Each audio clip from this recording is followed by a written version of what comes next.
মাননীয় স্পিকার, আপনাকে ধন্যবাদ জানাচ্ছি।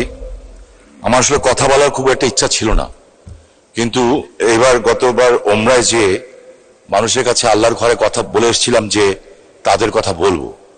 আমরা আমাদের যারা বিদেশ থেকে টাকা পাঠান আমরা তাদেরকে রেমিটেন্স যোদ্ধা বলি। 71 সালে যারা দেশ স্বাধীন করেছেন তাদের বলতাম মুক্তিযোদ্ধা। তারা দেশ দিয়ে গেছেন বঙ্গবন্ধুর নেতৃত্বে, আর দেশের অর্থনীতিকে সবচেয়ে সবল রেখেছেন এই রেমিটেন্স যোদ্ধারা।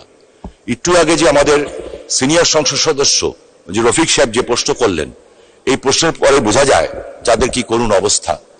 সমস্ত ব্যবস্থা আছে কিন্তু জটিলতার কারণে সেই বিষয়গুলি হচ্ছে না। আমার প্রবাসী কল্যাণ মন্ত্রণালয়ের কাছে আমার বিনীত অনুরোধ থাকবে এবং জিজ্ঞাসা থাকবে, এই লোকগুলি যখন হাড় ভাঙা পরিশ্রম করে 40-50 ডিগ্রি সেলসিয়াস বিশেষ করে মিডল ইস্টে কাজ করে, তারপরে সে টাকা পাঠায় এবং আমরা দেশে ভালো অবস্থায় থাকি, তাদের পরিবারও ভালো অবস্থায় থাকে। এবং মাননীয় প্রধানমন্ত্রী এই কথাটা বারবার বলেন।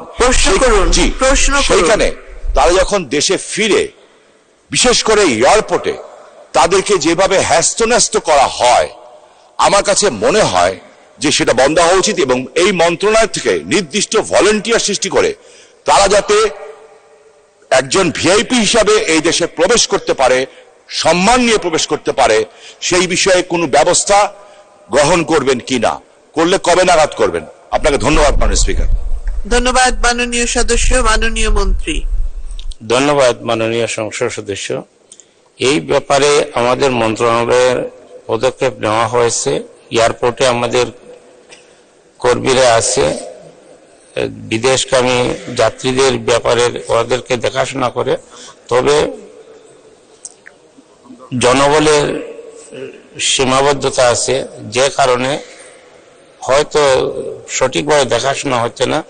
তবে ইতিপূর্বে আমি বিমানমন্ত্রী মহোদয়কে বলেছি যে আমরা এয়ারপোর্টে একটা মিটিং করব এবং সেখানে কাস্টমস, ইমিগ্রেশন এবং সিভিল এভিয়েশন ওনাদেরকে নিয়ে আমরা একটি মিটিং করব এবং সেখানে সমস্যাগুলোর সমাধানের লক্ষ্যে আমরা কাজ করব।